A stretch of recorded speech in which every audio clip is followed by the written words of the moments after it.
غادي نتقاسم معكم في هذا الفيديو واحد الكيك كيجي رائع، كيك بالكريم اولا تورته بلا كريم. كتجي زوينه البنات بزاف. هي كيكه اللي بسيطه مبسطاها لكم بزاف. في هذا الفيديو غادي نشرح لكم بالتفصيل الممل على الجينواز وكيفاش ما يطيح لكمش الجينواز، وان شاء الله ينجح معكم. كريمه الزبده راه كنت دايره لكم في واحد الفيديو سابق البنات. المهم كيكه بسيطه اقتصاديه بزاف، طريقه ديال التزيين ديالها سهله بزاف، ما غاديش تحتاجوا ليها بالنسبه هكذا اللي ما عندهمش هكا لابوشا دويل، ما غاديش يعني يحتاجوها. غادي نزينوها غير بهكذا بديك الملاسه ديال ديك السباتول ديال التزيين. المهم بسيط بزاف وناجح 100% وبنين. ديروا هكذا لوليداتكم تفرحوهم به. الا كانت هذه اول مشاهده لكم للقناه، هذه قناه زينه في الكوزينه، ما تنساوش اللايك والاشتراك الا عجبكم محتوى الفيديو. غادي تحتاجوا الخمسه ديال البيضات اللي يكونوا بحراره المطبخ. عندي هنا البنات بالنسبه للطحين، الا درتو نشا كديروا واحد 170 غرام، الا ما درتوش نشا كديروا 200 غرام ديال الطحين و 200 غرام ديال سنيده، وعندي 30 غرام ديال النشا، وعندي شويه ديال الكاكاو. انا ما بغيتش داك اللون كحل، درت غير شويه عطيني اللون قهوي. بالنسبه هنايا البيض يكون بحراره الغرفه والكل. وعندي هنا البنات نص خميره، كتحتاجوا غير نص خميره يعني 5 غرام. وكتمشي معكم لكل بيضه كيمشي معها البنات 40 غرام ديال الطحين و40 غرام ديال السكر سنيده.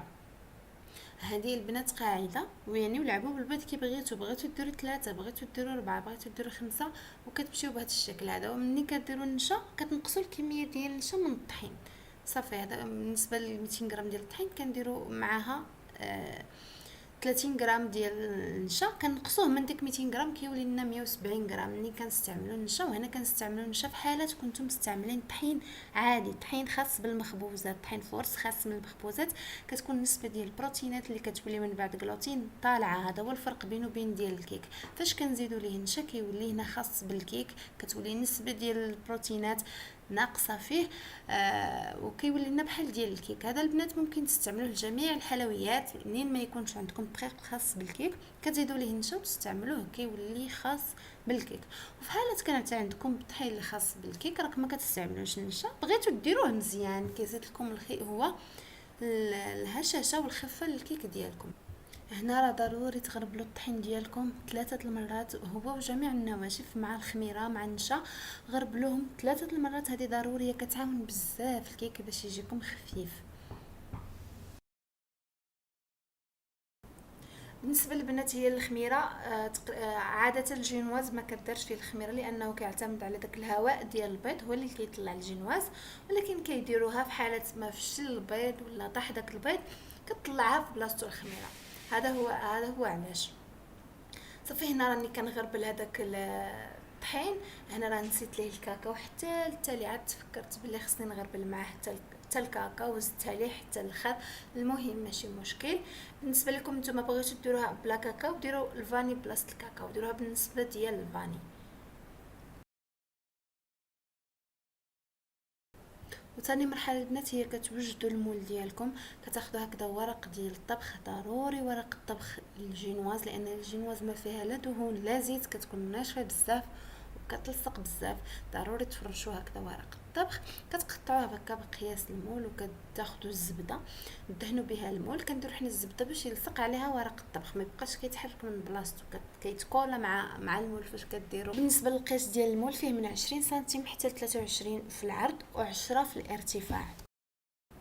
وهنا غادي نفوتوا باش ندربوا البيض. بالنسبه للبيض ضروري يكون جابدينه قبل من الثلاجه بليله، ومن الاحسن تجبدوا عدد اكثر من العدد المطلوب. مثلا حنا محتاجين 5 نجبدوا 6. ماشي لا تهرست لنا شي وحده ولا خسرت لنا شي وحده ضايعه ولا تخلطت، تكون وحده موجوده برا الثلاجه، ما نجبدوهاش من الثلاجه وتضيع لنا الجينواز ديالنا. هنا البنات الطريقه باش غادي نخدم بها هذا الجينواز، غادي نفرق الصفر على الابيض. كنفرق كل بيضه كنفرقها بوحدها باش بوحدها في زلافه بوحدها، عاد كنجمعهم في الزلافه الكبيره باش حتى الا تخلط لي شي صفر مع البيض ما نصدقش نضيع الكميه كامله، نصدق غير حبه مخلطه نحيدها. هادشي اللي كاين. صافي هنا هاد الطريقه ديال الجينواز. مهم كاين بزاف ديال الطرق باش كيديروا الجينواز. اختاريت لكم الطريقه السهله اللي في الساع بالزربه غادي يطلع لكم البيض. الطريقه الاخرى اللي كيكون مخلطين معاها، يعني كنخلطوا البيض مع مع الصفر وندربوه حتى يتكاتف شويه. كتاخد الوقت في التضراب. هذه ساهله دغيا كيطلع لكم هذاك بيض البيض فاش كيكون بوحدو.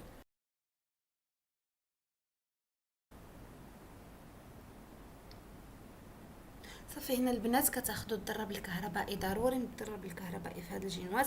ان شاء الله في فيديوهات مقبله غادي ندير لكم واحد الجينواز اللي ما غادي تطلعوا البيض ديالكم بلا دراب كهربائي، بالنسبه للناس اللي ما عندهمش الدراب الكهربائي. هنا قبل ما تحطوا السكر كتضربوا البيض شويه حتى كيكشكش وكيطلق هذا الرغوه.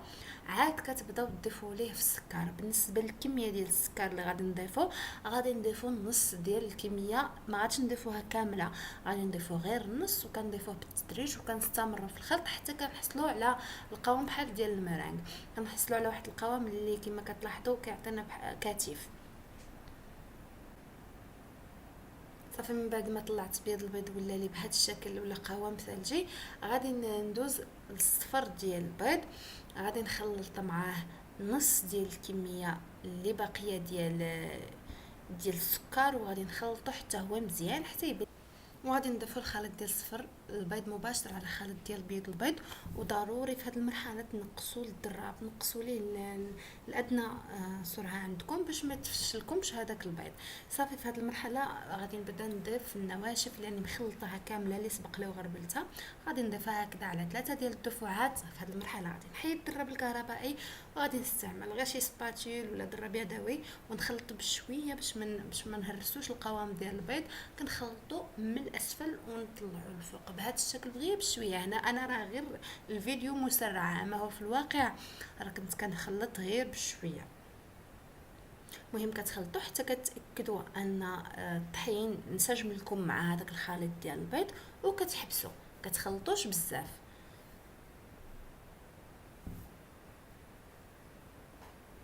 وغادي نخوي الخليط ديال الكيك مباشره في المول. حاولوا تطلعوا يديكم شويه باش تهويو هذاك الكيك. وكتخويو الخليط كاملو وكتجيبوا هكذا واحد القطب ديال الشوا ولا شي كيردون عود طويل هكذا، وكتبقاو كتخلطوا في داك الكيك وهو في المول. الهدف من هذه العمليه هو كتخرجوا هذاك الفقاعات، حيت الكيك كيكون فيه لداخل فقاعات كبيره. فاش كيطيب كيجيو تقابي ما زوينينش. هذه العمليه هذه كتخلينا نخرجوا كاع هذوك الفقاعات، خلطوا مزيان باش يخرجوا لكم. وفاش يطيب لكم الكيك وتقطعوه كيجي المسامات ديالو كلهم صغار ومقادين. وكتدخلوه الفران اللي سخون على 170 درجه. كتخليوه البنات النار شاعله غير من التحت وكتخليوه يطيب. كياخذ لكم من 40 حتى ل 45 دقيقه، كل واحد على حسب نوع الفران ديالو. وراه نهائيا الجينواز ما تحلوش عليه الفران. الجينواز حساس بزاف على الكيكه، حساس اكثر من الكيكه. ما تحلوش عليه الفران، خليوه البنات تفوت هذيك 40 دقيقه عاد حلوا عليه الفران. وتقريبا انا راه خليته، يعني غير خليت النار غير من الفوق وحمار، يعني خليت النار عفوا غير من التحت كاع ما شعلت الفوقانيه وراه كيحمر كامل. عاد تقدروا تحلوا الفران وتجيبوا هكذا شي قطيب تخشيو فيه وتاكدوا انه ناشف من الداخل. وفي هذه المرحله واحد النصيحه مهمه، ما تجبدوش الكيك مباشره. ان فوا يطيب لكم البنات ما تجبدوش مباشره وتحطوه على برا، بحال كتصدموه غادي يتفش لكم. غادي تحلوا عليه الفران، تخيو الفران من بعد ما يطيب وتحلوا الفران وتخليوه واحد 5 دقائق يشم ريحه البروده. عاد تخرجوه وتحطوه. هنا الكيك ديالي البنات من بعد ما برد، خليته ليله كامله برد. غادي ندوز باش نقطعو. كنحيد ليه داك القاعد وغادي ندوز باش نقطعو هكذا قطع اللي تكون متساويه. غادي نقطعو هنا على 3 ديال القطع هكذا بشي منشار. حاولوا البنات، هنا واحد طريقه سهله للمبتدئات، كتجيبوا غطايه ولا اي حاجه اللي تكون بالقياس ديال الطبقه اللي نتوما بغيتو، كتحطوا عليها كذا المنشار وكتبداو تقطعوا باش تعطيكم هكذا دوائر اللي متساويه في الحجم. بالنسبه للناس اللي كيخدموا الديزاين كيك ولا الاحتراف ديالهم هذا، يعني كيخدموا الكيك باحتراف، راه كيكون عندهم هذيك القطاعه اللي كتقطع هكذا الكيك، كتقطعه بشكل يعني كله بشكل مقاد. انا قطعت هكذا ل3. خديت البنات هنا واحد الكرتونه باش نديرها قاعده للكيك وغلفتها بقاعده الومنيوم ودرتها. اللي بغى يشريهم راه كيتباعوا موجودين اللي بغات هكذا غير تصاوب الحلوه لوليداتها في الدار تقدر غير باللي كان هنا كنسقي الكيك بالسيرو. ضروري الكيك يتسقى بالسيرو لانه اللي كيكون ناشف راه كيقج الا كليتوه غير هكذا بوحدو، ما كيجيش زوين الا ما سقيتوش. سقيوه بالسيرو اللي كيكون فيها البنات هنا مسخنه نص كاس ديال كاس ديال الماء مع نص كاس ديال السكر، ولا ممكن تسقيوه بالحليب وتنسموا الحليب باي حاجه بغيتو، كما ممكن تنسموا حتى بهذاك السيرو باي حاجه بغيتو تنسموها. صافي من بعد ما كنسقي وكيعاون البنات السيرو كيعاون الكريمه تلصق. الا ما درتوش السيرو الكريمه كنتوما كتبقاو دهنوها وكتبقى لاصقه لكم في المواس. صافي هنا كندير صافي وغادي نعمر هذا الجينواز هذا بالكريمه ديال الزبده. الكريمه ديال الزبده راه غادي نحط لكم الرابط ديال الفيديو ديالها اسفل صندوق الوصف، راه كتجي زوينه بزاف وناجحه وكتجي بنينه، وان شاء الله تنجح معكم كاملين. اللي بغاتها غتلقاها لتحت في صندوق الكريمه. وحاولوا الكريمه بطريقه باش انكم تدهنوها ما تمش يعني تبقاو ما تهزوش يديكم للسما، تبقاو ماشيين جايين غير في نفس البلاصه وانتم كتحركوا منها بهذا الشكل هذا. فهنا كندير غير طبقه رقاق ديال الكريمه لانني كامله الكيك معمراها غير بالكريمه ديال الزبده، كنديرها هكذا طبقه رقاق. كنحاول انني نساويها. صافي غادي نستمر بنفس الطريقه مع الطبقات كاملين.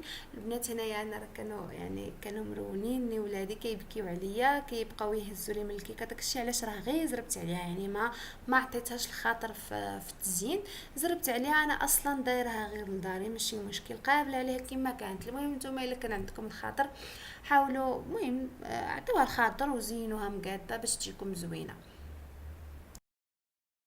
انا من بعد ما زينت الكيكه وملستها كامله، المهم حاولوا نتوما تملسوها مزيان. انا هنا راه غير زربت عليها كما قلت لكم، كانوا مصدعيني بزاف ولادي كيبكيو لي شي باغي الكيك شي باغي هذا شي هز لي المسخطفو ديال الكريم.